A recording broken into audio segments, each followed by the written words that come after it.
Shreyas pav, Shreyas points of view. Oh my God, क्या तुमने देखा? रूही ने कहा जैसे वह कुछ अविश्वसनीय देख रही हो। क्या देखा? मैंने अपने अनइंटरेस्टेड टोन में पूछा। मैंने उसकी आंखों की दिशा में देखने की जहमत भी नहीं उठाई। कम ऑन, वह लड़का जो अभी आया है, वह बहुत हैंडसम है। वह एक राजा की तरह है, भगवान या जो कुछ भी। उसने ड्रीमली आंखों से एक टोटल स्ट्रेंजर को देखते हुए कहती हैं, जिसे वह भगवान या राजा की तरह पाती हैं। उसने अभी क्या कहा? गॉडनेस! ये लड़की जब उस हैंडसम लड़के को देखती है तो लगभग चीख पड़ी। मेरा मतलब है, मैं उसके क्रेजी साइड से फैमिलियर हूँ क्योंकि हम दोनों अपने डायपर के दिनों से बेस्ट फ्रेंड थे। लेकिन मैं उसके बारे में जो नहीं समझती थी, वह उसके हैंडसम लड़कों के प्रति उसका जुनून है। रूही, तुम जानती हो, ऐसा नहीं है कि तुम हर दिन एक हैंडसम लड़के को नहीं देखती हो। क्या तुम भूल गई हो कि तुम्हारा अपना एक हैंडसम बॉयफ्रेंड है? मुझे मत बताना कि तुम भूल गई हो। मैं कंफ्यूज्ड टोन में पूछती हूँ। उसका एक बॉयफ्रेंड है, लेकिन वह यहाँ बाहर दूसरे लड़कों को घूर रही है। मैं उसके जैसी नहीं बनने वाली हूँ। ओएमजी, वह अब तुम्हारे पीछे बैठा है। वह अपनी आवाज में उत्साह के साथ फुसफुसाई, जैसे मैं उसकी परवाह कर रही थी। मैं रेस्ट रूम जा रही हूँ। बिहेवियर यूसेल्फ और मुझे एम्ब्रेस मत करना, मैंने कहा, जबकि मैंने टेबल से अपना बैग उठाती हूँ। आउच, तुम बहुत मतलबी हो, उसने मुझे एक नकली रोनी चेहरा बनाते हुए कहती हैं, जैसे कि इसका उस पर बहुत असर हो। रेस्ट रूम में जाते ही मैंने अपना सिर हिला दिया। मैं बस उस टाइप की लड़की हूँ जो अपने काम से काम रखती है और चीजों को अपने तक ही रखना पसंद करती हूँ। मैं बहुत सोशल पसंद नहीं हूँ। मेरी एकमात्र दोस्त रूही है। वह मुझे मेरी सोशल लाइफ के बारे में परेशान करती रहती है, लेकिन मुझे इससे कोई फर्क नहीं पड़ता है। मैं पार्टियों, बार या किसी सोशल गैदरिंग में नहीं जाती हूँ। मैं खुश हूँ क्योंकि मैं बस अपने कमरे में बैठकर मेडिसिन के बारे में किताबें पढ़ना पसंद करती हूँ। ठीक है, आप मुझे मेडिसिन की किताबें पढ़ने के लिए दोष नहीं दे सकते हैं। मैं ठीक एक डॉक्टर हूँ, एक सर्जन हूँ। इसलिए मेरे पास रैंडम मैन के साथ घुलने मिलने, सोशलाइज करने या फ्लर्ट करने का समय नहीं है। पूरी ईमानदारी से कहूँ तो मैं वर्जिन हूँ। मुझे कभी किस या टच तक नहीं की गई हूँ। हाँ, मैं 26 साल की हूँ और मैं कभी किसी के प्रति आकर्षित नहीं हुई। मुझे पता नहीं क्यों, लेकिन मैंने किसी खास लड़के को नहीं देखा जो मेरा ध्यान आकर्षित करता हो। शायद इसलिए कि मैं नोटिस करने के लिए बहुत टायर्ड हो गई हूँ, या मुझे लड़के बिल्कुल भी मनोरंजक नहीं लगते। मुझे गलत मत समझिए, मैं लड़कियों में नहीं हूँ। ठीक है, मैं आपको विश्वास दिलाती हूँ कि मैं स्ट्रेट हूँ। खैर, जो भी हो, अभी के लिए मैंने तय किया है कि कोई लड़का नहीं होगा। एक बॉयफ्रेंड होने से मेरे पास खुद के लिए समय कम होगा, जो मेरे लिए एक बड़ी नाना है। जैसे ही मैं बॉस रूम के अंदर गई, मैंने चारों ओर देखी और देखी कि यह खाली है। मैं लकी हूँ। मैंने खुशी खुशी उछल पड़ी। मैंने जल्दी से अपना काम किया और अपने हाथ धोए। फिर मैंने खुद को तरोताजा करने के लिए अपने चेहरे पर थोड़ा पानी छिड़का और अपने रुमाल से पोंछ लिया। जब मैं रूही के पास वापस जाने के लिए दरवाजा खोलने ही वाली थी तो दो लोग मिले जो मैकिंग आउट में बिजी थे।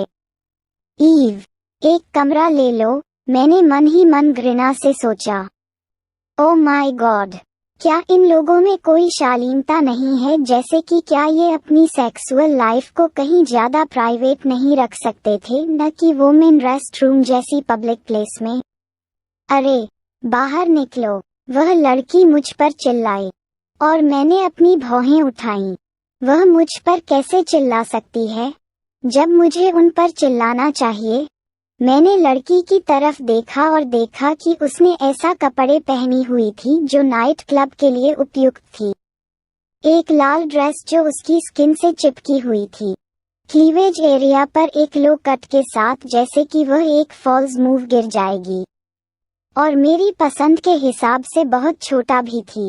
वह सुंदर है, लेकिन उसके चेहरे पर बहुत अधिक मेकअप लगा हुआ था, जो मुझे लगता है कि उसे आकर्षक से ज्यादा बदसूरत बनाती है। बेबे, क्या तुम प्लीज दरवाजा बंद कर सकती हो? हम यहाँ अच्छा समय बिता रहे हैं। अगर तुम चाहो तो बेझिझक शामिल हो। WTF? क्या मैंने उसे सिर्फ ये कहते सुना? इस लड़के को थोड़ी भी शर्म नहीं है। मैं अपना सिर हिलाती हूँ, अपने आप को उनके स्तर पर नहीं गिरने के लिए कह रही हूँ। मैंने तुरंत पलटकर दरवाजा बंद कर दिया। जब मैंने दरवाजा लगभग बंद ही कर दी थी, तो मैंने देखा कि वह मुझ पर आंख मार रहा है, जबकि उसने उस औरत को पकड़ लिया था। ओह, फकिंग मैन हॉर। उसके जैसे लोग ही हैं जो मुझे लड़कों से नफरत करने के लिए मजबूर करते हैं। मैं अपनी बेस्ट फ्रेंड के पास बैठ गई, जो अपने सेलफोन पर बात करने में व्यस्त थी। Okay bye sweetheart, I love you, मिलते हैं, मुहाहाहा, उसने खिलखिलाते हुए कहा। मुझे लगता है कि वह अपने बॉयफ्रेंड से बात कर रही थी। Are you done? चलो चलते हैं, मैंने उससे पूछा। हाँ, आर्यन मेरे अपार्टमेंट में इंतजार कर रहा है। मुझे लगता है कि हमें जाना चाहिए, उसने कहा, और हम अपनी कारों की ओर चल पड़े। बाय बेस्टी, कल मिलते हैं। हाँ, मिलते हैं, मैंने जवाब दिया। मैं अपने अपार्टमेंट की ओर चल पड़ी। अभी मेरे दिमाग में सिर्फ नींद ही चल रही है। एक सर्जन के रूप में काम करना तनावपूर्ण होता है, लेकिन मैं खुद को कुछ और करते हुए नहीं देख सकती थी। जैसे ही मैं अपने अपार्टमेंट में पहुंची, मैंने अपने टेलीफोन की घंटी बजती सुनी। मैंने इसे उठाया। हेलो, मैंने कहा। हे, तुम कहाँ थी? मैं तुम्हारे फोन और टेलीफोन पर कॉल कर रही थी, तुम्हें पता है। मैंने तुरंत आवाज पहचान ली। यह मेरी माँ है। आपको भी हेलो मॉम। सॉरी, मैं रूही के साथ बाहर खाना खाने गई थी और मेरा फोन बंद हो गया था।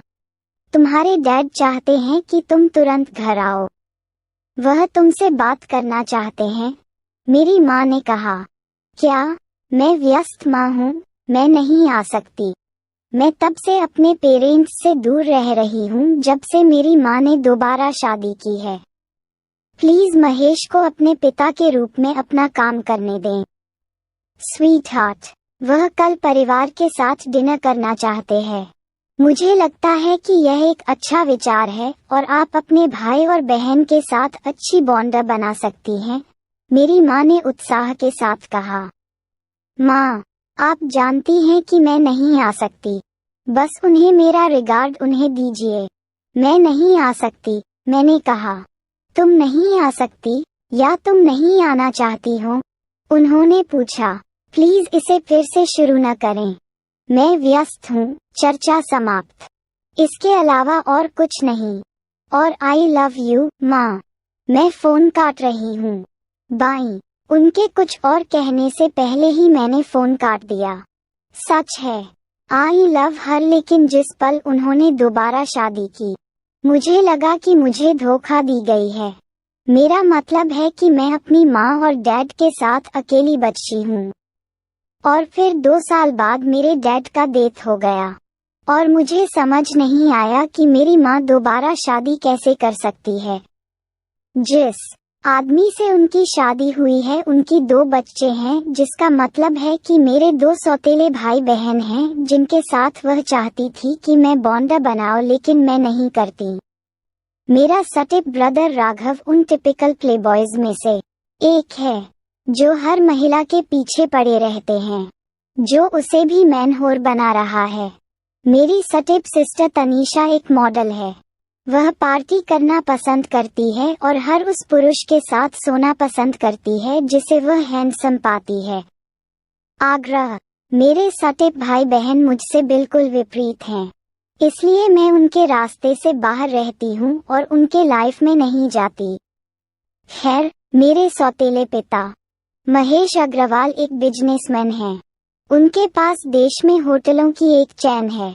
जब मैं पहली बार उनसे मिला थी तो मैं कह सकती थी कि वह मेरी माँ से प्यार करते हैं, लेकिन मुझे उनकी उपस्थिति में अजीब लगता है। मुझे इससे नफरत है जब वह चाहता है कि मैं उसे डैड कहूँ। हम मूविंग ऑन।